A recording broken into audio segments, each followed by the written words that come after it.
Assalamualaikum warahmatullahi wabarakatuh.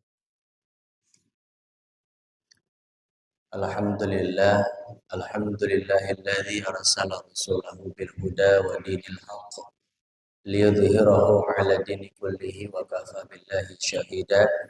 Asyhadu an la ilaha illallah wahdahu la syarika lah wa asyhadu anna sayyidana wa nabiyyana wa maulana abduhu wa rasuluhu la nabiyya ba'dah. Allahumma salli wa sallim ala sayyidina wa habibina wa syafi'ina wa qurrati a'yunina wa maulana Muhammadin sallallahu alaihi wasallam wa ala alihi wa ashabihi wa mawalah wa la haula wa la quwata illa billah amma ba'du. Puji serta syukur mari sama kita haturkan kepada Allah Subhanahu wa taala. Alhamdulillah, dalam kesempatan pagi yang mulia ini kita masih diberikan kekuatan serta kesehatan oleh Allah untuk sama-sama melaksanakan rangkaian kewajiban kita, di antaranya salat subuh berjamaah. Harapannya mudah-mudahan salat subuh kita kali hari ini senantiasa diterima oleh Allah Subhanahu wa taala. Amin. Salawat serta salam mudah-mudahan Allah senantiasa sampaikan rahmatnya, Allah curahkan kasih sayangnya kepada Nabi yang mulia, Nabi Muhammad sallallahu alaihi wasallam. Semoga rahmatnya Allah, kasih sayangnya Allah juga tercurah kepada para keluarganya, para sahabatnya, tabi'in tabi'atnya, terkhusus kita selaku umatnya.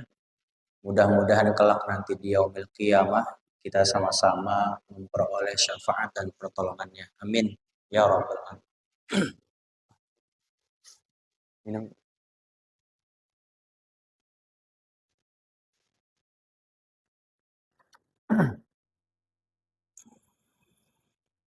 Al-Fatihah bil qabul wa ila hadratir Rasul wa li tamami kulli sul al-Mustafa akhir Rasul wa ila hadratin Nabi Mustafa Rasulullah Muhammadin sallallahu alaihi wasallam wa ala alihi wa ashabihi wa azwajihi wa dzurriyyatihi wa ahbatil kiram wa li jami' sahabati ajma'in wa li jami' awliya'i wal 'amilin wasyuhada'i was salihin khususnya hadrati sultanil awliya al-Baghdadi Syekh Muhyiddin Abdul Qadir Jailani wa la hadrati sahibil muallif hadzal kitab Sayyidi Syekh Muhammad bin Abi Bakar Mas'ud al-Asfari rahimahullah ta'ala wa nafa'na bi ulumihi wa barakatihi. Al-Fatihah.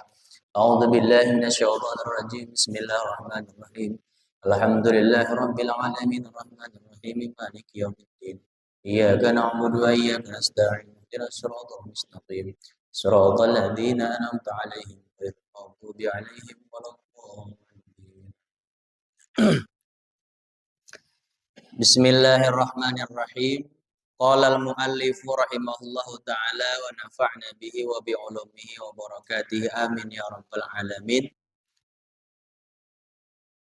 Dalam kesempatan yang mulia ini kita akan sama-sama membaca satu hadis dalam kitab Mawa'idul Usfuriyah yang tercantum dalam kitab Arba'in ataupun Ahadits Nabawiyah. Dalam hadis yang insya Allah akan sama-sama kita bicarakan ini memuat kandungan sejarah, kemudian etika, bahkan tata cara ibadah kita kepada Allah Subhanahu wa ta'ala.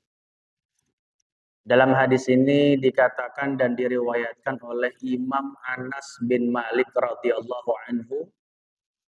Beliau berkata, qala Rasulullah sallallahu alaihi wasallam, innallaha ta'ala yanzuru ila wajhi syaikhi sabahan wa masaan. Bahwa kata Rasul, sesungguhnya Allah melihat kepada wajah orang tua sabahan wa masaan, baik di pagi hari maupun di sore hari. Wa yaqulu ya abdi, dan Allah berkata kepadanya, wahai hambaku, qad kabura sinnuka wa raqqa jilduka. Sungguh telah bertambah usiamu, wa raqqa jilduka, dan semakin mengkerut kulitmu, wa daqqa 'adhamaka, dan semakin lemah juga kondisi tubuhmu. Waqtaraba ajalaka wa hana qudumaka. Maka baiknya bagimu adalah mendekatkan diri kepada aku. Waqtarab, akan semakin dekat ajaluka, ajalmu. Wa hana qudumuka, dan akan semakin lemah langkah dan jalan kaki. Dalam satu hadis ini dikatakan bahwa pentingnya kita di masa usia senja untuk senantiasa bertafakur, ta'abbud kepada Allah Subhanahu wa taala, karena kita menyadari di masa mudanya tidak semuanya baik. Makanya barokahnya kita ketika dilahirkan, diazankan telinga kanannya, diikomahkan telinga kirinya adalah sebagai bentuk supaya nanti di masa usianya, masa lanjutnya, kita masih diberikan kesempatan untuk ingat kepada Allah Subhanahu wa taala. Wa haka anna Aliyan, dan diceritakan bahwa Khalifah Ali bin Abi Thalib kana yadhabu ilal jama'ati. Di satu waktu Sayyidina Ali ini berangkat ke masjid ilal jama'ati untuk sholat berjamaah, li sholatil fajri, untuk sholat subuh. Kayak kita nih, ceritanya Sayyidina Ali, menantu baginda Rasul, sekaligus sahabat yang masuk dalam kategori as-sabiqunal awwalun. Dalam satu waktu beliau ini berangkat sholat subuh berjamaah, musri'an, dalam keadaan tergesa-gesa, buru-buru. Falaqa syaikhan fit tariqi. Kemudian beliau ketika keluar dari rumahnya bertemu dengan lelaki senja ataupun lelaki tua. Fit tariqi, di jalan. Yamshi qadamahu ala sakinah wal wiqar. Bahwa itu orang tua jalannya ala sakinah wal wiqar, pelan-pelan, namanya orang tua kan gak cepat gitu jalan. Jadi Sayyidina Ali keluar pengen berangkat subuh berjamaah, pas di jalan ketemu orang tua yang sama satu arah bersamanya. Fi salakit tariqi wa mamarra Aliun radhiyallahu ta'ala takriman lahu wa ta'ziman li syaibatihi. Maka Sayyidina Ali ini tidak ingin menyalip, kalau bahasa kitanya. Menyalip kepada orang tua tersebut, takriman lahu wa ta'ziman li syaibatihi, sebagai bentuk penghormatan dan pengagungan kepada orang yang lebih tua usianya. Hatta hana waktu tulu'is syamsi, sehingga itu Sayyidina Ali sholat subuhnya terlambat. Hana tulu'is syamsi, sampai sudah mulai terang itu. Namanya orang tua pakai tongkat gitu ya, pelan-pelan, setapak, dua tapak. Tapi Ali tidak ingin untuk menyalipnya. Nah, ini kan adalah suatu bentuk etika kita kepada orang tua. Kalau kita kan nggak begitu ya. Masjid udah qomat, kemudian di depan kita ada orang tua, disalip kita. Kenapa? Untuk mengambil fadilah sholat berjamaah. Tapi nanti kita akan bahas sampai akhir. Falamma dana syekhu ila babil masjidi falam yadkhulil masjid. Maka ketika sampai itu orang tua di depan Masjid Nabawi gitu ya. Falam yadkhulil masjid, tetapi itu orang tua enggak masuk masjid. Jadi Sayyidina Ali keluar berangkat sholat subuh berjamaah, di depannya ada orang tua dalam satu arah yang bersamaan. Pas udah sampai depan Masjid Nabawi, dia enggak masuk masjid gitu loh. Nah, kemudian Fa'alima Aliyun radhiyallahu taala annahu kana minan nasara. Nah, barulah Ali itu tahu bahwa kenapa dia nggak masuk karena orang tua tadi itu adalah golongan dari orang Nasrani. Wah, kalau begitu udah pasti disalib, Pak. Udah kita mah yang seagama aja, ngeliat orang tua udah greget aja bawanya pengen ngelewatin karena pengen buru-buru ngambil sholat berjamaah. Ini orang tua agama Nasrani, tapi Ali mampu menunggu takriman lahu wa ta'diman li saibati. Itu karena apa? Penghormatan kepada orang yang lebih tua. Sekalipun dia punya hajat, ingin berangkat sholat subuh berjamaah. Gitu. Nah, kemudian fadakhala Aliyul masjidah. Kemudian Ali masuk masjid. Fawajada Rasulullah sallallahu alaihi wasallam firruku'i. Itu Ali masuk ke dalam masjid. Bagusnya itu Rasul masih dalam keadaan ruku. Nah, ini kan menjadi suatu hukum dalam kaidah hadis, man adroka ruku al-imam fahuwa rok'atun. Siapa yang menjumpai imam ketika sholat dalam keadaan ruku, fahuwa rok'atun, maka dia dapat satu rokaat. Yang pertama kita bisa ambil hikmahnya adalah etika. Yang kedua kita bisa tarik hukumnya bahwa di mana kita masuk masjid, imam dalam keadaan ruku kita langsung masuk ikut ruku, maka kita tidak dikatakan masbuk, tapi kita dikatakan sholat yang tamamah atau yang sempurna. Fatawala ruku'u miqdar ruku'aini. Itu Rasul ibaratnya jarang-jarang memanjangkan durasi waktu rukunya itu hatta miqdar ruku'aini, sampai seolah-olah 2 kali ruku. Jadi rukunya rada lama. Nah, ini juga kan menjadi suatu keutamaan dalam beribadah. Dan juga menjadi etika dasar seorang imam ketika sholat rakaat pertama itu ketika ruku harusnya ruku rakaat pertama dipanjangkan. Untuk apa?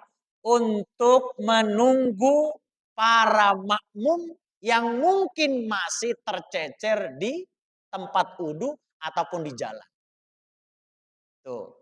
Jadi bahwa imam dan makmum harus sinkron. Jangan egois. Bodo amat lah yang di luar. Saya kan standar imam. Pokoknya subhana rabbiyal adzim ya udah 3 kali aja. Gitu. Padahal dalam kitab yang lain itu dijelaskan bahwa kita dianjurkan di rakaat pertama. Itu ketika kita baca tasbih ketika ruku pertama. Itu banyak mengatakan ada yang sampai 17. Makanya Rasul itu ketika menunggu Sayyidina Ali, hatinya nyambung, Pak. Jadi antara Sayyidina Ali dan Nabi Muhammad hatinya nyambung. Maka Nabi Muhammad menunggu kedatangan Sayyidina Ali. Bahkan dalam riwayat yang lain tidak dikatakan di sini bahwa Nabi di kala itu, Nabi itu sholatnya dipanjangkan rakaat pertamanya. Karena tadi sampai hampir terbit matahari. Kemudian rukunya juga rada lama karena menunggu Sayyidina Ali. Kemudian falamma faragha min sholatihi qala ya Rasulullah lima tawal tarruku'a fi hadhihi sholat. Setelah sholat selesai itu ada sahabat yang nanya, ya Rasul, lima tawal tarruku'a fi hadhihi sholat. Kenapa sih kok kali ini kamu memanjangkan rukunya? Padahal makun tataf alumit lahada. Padahal engkau nggak pernah melakukan ini sebelumnya. Apa kata Rasul? Faqala Rasulullah sallallahu alaihi wasallam lamma roka'tu wa qultu subhana rabbiyal azimi wa bihamdi kama kana waradiya wa aradtu an arfa'a ra'si jaa Jibrilu alaihi salam. Jadi ketika Rasul itu ruku, kemudian baca subhana rabbiyal azim, pengen ngangkat kepala, Jibril datang. Ibaratnya apa? Nindihin punggungnya Rasul.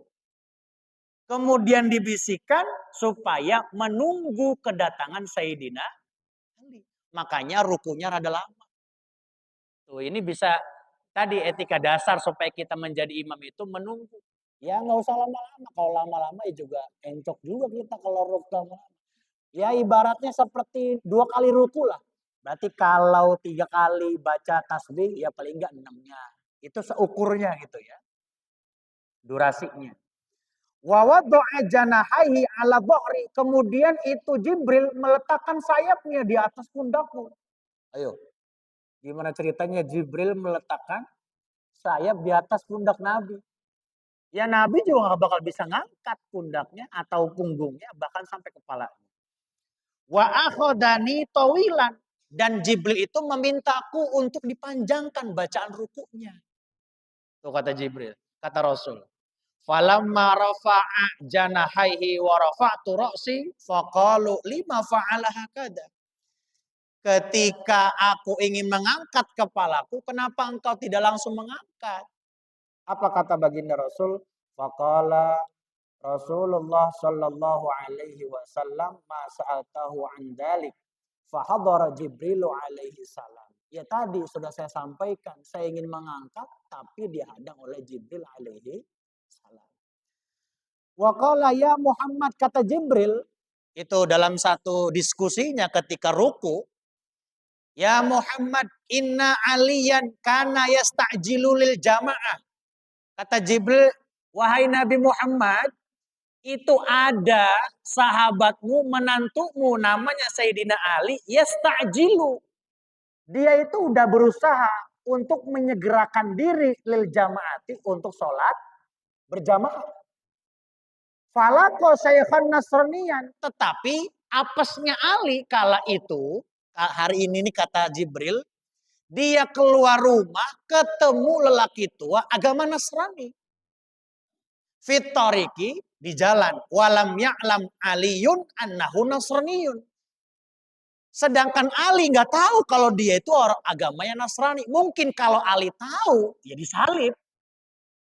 Tapi karena Ali nggak tahu, apa katanya? Wa akramahu li syaibatihi.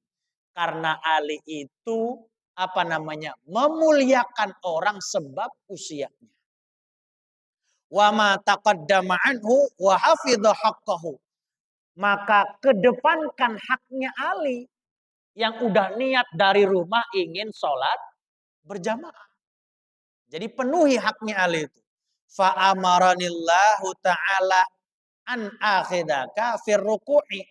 Maka Allah menyuruhku untuk mendatangimu dan membisikkanmu supaya diperpanjang durasi rukuknya.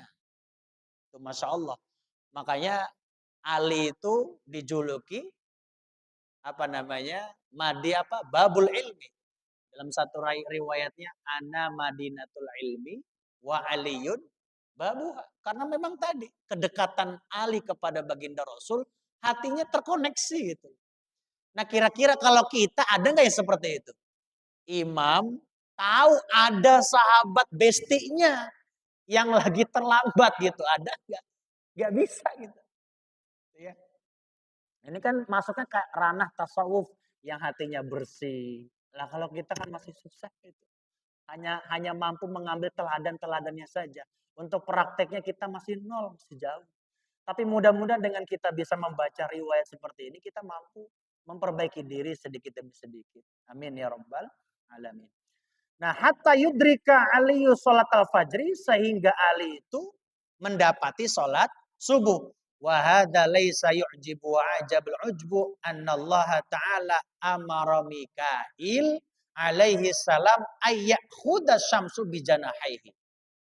Jadi di mana Jibril mendatangi Nabi Muhammad untuk menahan tidak langsung i'tidal karena hormat kepada Ali yang sudah niat untuk sholat berjamaah.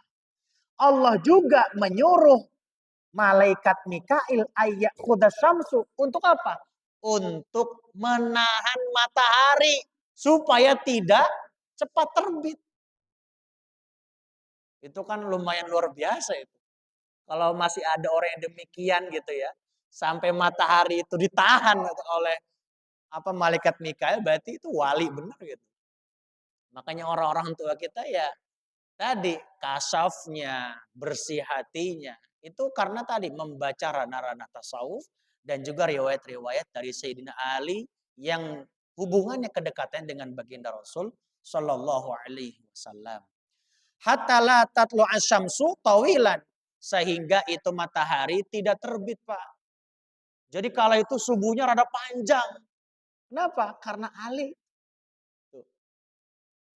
Li ajli aliin radhiyallahu, karena Ali wa qala hadhihi darajah bi hurmati syekhil fani ma'annahu kana nasraniyan. Ini semata-mata apa? Karena kita harus mampu menghormati orang yang lebih lanjut usianya dibanding kita. Pesan moralnya apa dari hadis pagi kali hari ini yang sama-sama kita baca? Kita ini ibadah, itu ibadah adalah dapur kita masing-masing. Tapi dalam hal sosial, ibadah kita itu tidak diukur. Yang diukur apa? Karakter kita, kepribadian kita, tutur kata kita, sopan santun kita di hadapan banyak orang. Kita mau tahajud sampai 20 rakaat tiap malam, itu dapur kita masing-masing. Tetapi urusan kita sebagai manusia, sebagai makhluk sosial, harus berbuat baik, menghargai kepada yang tua juga menyayangi kepada yang muda. Merangkul kepada yang muda, regenerasi anak-anak kita. Jangan diusir-usir anak-anak kita masuk masjid. Kalau anak-anak kita nggak boleh masuk masjid lantaran berisik, nanti kalau kita wafat, siapa yang mau melanjutkan masjid? Makanya dalam satu riwayatnya Sultan Al-Fatih kalau tidak salah, beliau mengatakan kalau dalam satu masjid sudah tidak terdengar suara candaan anak-anak kecil, maka itu adalah tanda kehancuran umat Islam. Kenapa? Karena ketika anak-anak kecil diusir-usirin, mereka sudah lagi trauma datang ke masjid. Kenapa? Karena datang ke masjid diomelin. Akhirnya mereka berangkat kemana? Ke warnet. Berangkat kemana? Ke rental PS dan sebagainya macamnya. Karena ketika mereka ditanya, kenapa kok maghrib-maghrib ke rental PS? Daripada ke masjid diomelin Pak Haji katanya. Nah, jadi penyakit juga buat kita. Selaku orang tua tidak mampu menyayangi kepada yang muda tidak pernah mau hormat kepada yang tua. Maka dalam kesempatan yang mulia ini, dalam kesempatan yang singkat ini, kita sama-sama berharap bermunajat kepada Allah Subhanahu wa taala. Sekalipun kita tidak sampai derajatnya seperti Sayyidina Ali, tapi paling mudah-mudahan kita bisa mengambil teladannya. Di mana sampai baginda Rasul, kemudian Jibril, Mikail, hormat dan takdim kepada perilaku haknya Ali bin Abi Thalib. Maka dengan hukum-hukum yang sudah disampaikan tadi, mulai dari rukuknya, kita perpanjang di rokat pertama. Makanya disunnahkan kalau imam rokat pertama itu suratnya lebih panjang daripada rokaat kedua. Jangan dibalik. Rokaat pertama kulhu, rokaat keduanya alam taro. Atau rokat pertamanya inna atau inna, rokat keduanya misal al-a'la, kan jauh itu, domplang. Maka dibalik, rokat pertamanya al-a'la, keduanya inna atau inna atau kulhu. Nah itu adalah kesunahannya. Kemudian ketika ruku rokat pertama, itu imam dianjurkan untuk menambah durasinya, seolah-olah durasi rukunya 2 kali ruku. Untuk apa? Menunggu ataupun sambil kepada makmum yang masih berjalan ke softnya ataupun kepada jamaah yang tengah melakukan wudhu supaya masuk ke dalam masjid ikut dan tidak termasuk masbuknya. Kemudian sampai kepada yang terakhir di mana Sayyidina Ali bin Abi Thalib sangat-sangat memiliki banyak keutamaan, di antaranya kata Ali bin Abi Thalib ketika beliau ditanya ayyu afdalin bainal ilmi wal mali. Kata Sayyidina Ali, al ilmu afdalu minal mali. Bahwa ilmu itu lebih utama daripada harta. Jadi kita ibadah pakai ilmu, kita bersosial bermasyarakat pakai ilmu. Tidak lantas kita ibadahnya rajin kemudian ngajinya nggak pernah. Khawatir nanti kita termasuk dalam makolahnya Tuan Syekh Abdul Qadir Jailani. Man amila amalan bila ilmin a'maluhu mardudatun la tuqbalu. Siapa orang yang beramal amal soleh, sholat, zakat, puasa sunnah segala macam, bila ilmin gak pakai ilmu, sholat aja, puasa aja, orang nungging ikut nungging, orang sujud ikut sujud, gak pakai ilmu. Kata Tuan Syekh Abdul Qadir, a'maluhu mardudatun la tuqbalu. Maka amalnya akan tertolak dan tidak akan diterima oleh Allah Subhanahu wa taala. Maka alasannya Ali memilih ilmu apa katanya? Annal ilma mirasul anbiya wal malu mirasu qarun. Bahwa ilmu itu adalah pewaris dari para nabi, sedangkan harta itu adalah pewaris dari Qarun, wa Syaddad, wa Fir'aun, bahkan kepada Syaddad sampai kepada Fir'aun.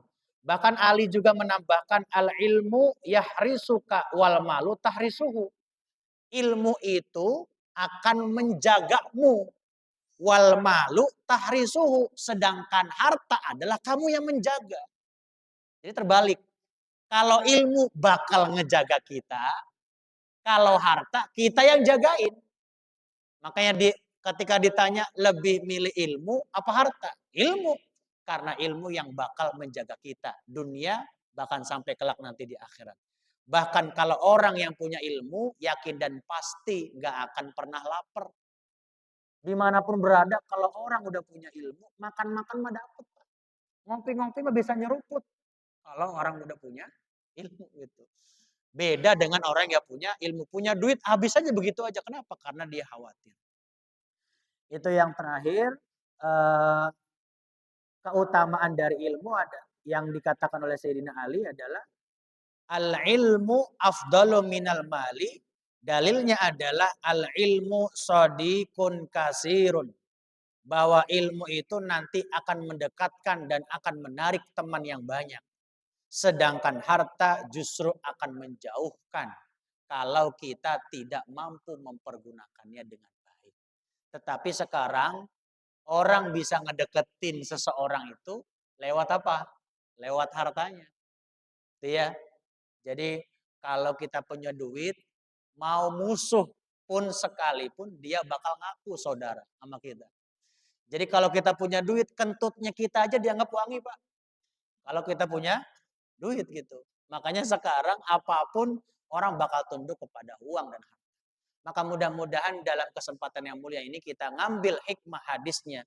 Riwayat dari Sayyidina Ali di akhir-akhir masa lansia kita atau di masa muda kita. Mudah-mudahan kita masih terus dalam koridor rel syariat terbaiknya Nabi Muhammad SAW untuk tetap taat dan patuh kepada Allah Subhanahu Wa Taala. Dan juga dalam kesempatan yang mulia ini kita bermunajat kepada Allah di fase yang kedua setelah kita ditinggal bulan Ramadan. Artinya di hari ini kita tepat masuk awal bulan Dzulqa'dah. Kita berharap kepada Allah supaya amaliyah ibadah yang pernah kita lakukan di bulan Ramadan masih terus kita lanjutkan di bulan-bulan setelahnya. Karena kata Rasul, ahabbul amali indallah adwamuha wa in qalla. Amal yang terbaik di sisi Allah adalah yang dilakukan secara konsisten.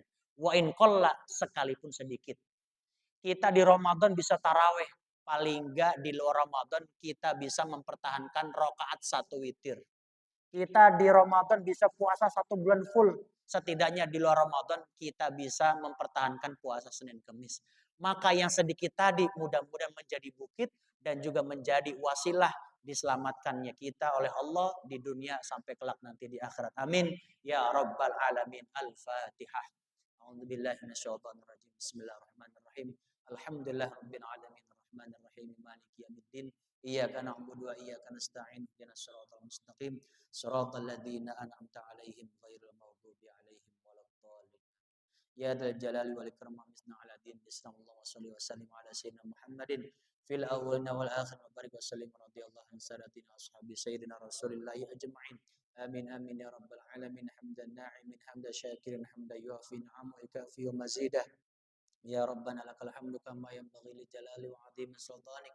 Allahumma shalli ala sayyidina Muhammad. Allahumma shalli alaihi wa sallim. Allahumma inna nas'aluka ridha wal jannah wa na'udzu bika min sakhatika wan nar. Allahumma ja'al jam'ana fi hadzal masjid ar-rahmah jam'an marhuma wa tafraqana min ba'dihi tafraqan ma'suma. Allahumma hasil maqasidana wa balligh muradana bil khair. Allahumma ja'alna wa auladana wa dhurriyyatina min ahli al-ilmi wa ahli al-khair wa la taj'alna wa iyyahum min ahli asy-syarri wad dhair. Rabbana hab lana min azwajina wa dhurriyyatina qurrata a'yun waj'alna lil muttaqina imama. Rabbana ya Allah atina fid dunya hasanah wa fil akhirati hasanah wa qina adzabannar. Fadlika subhana rabbika rabbil izzati amma yasifun wa salamun walhamdulillahi rabbil alamin. Maulaya salli wa sallim daiman abada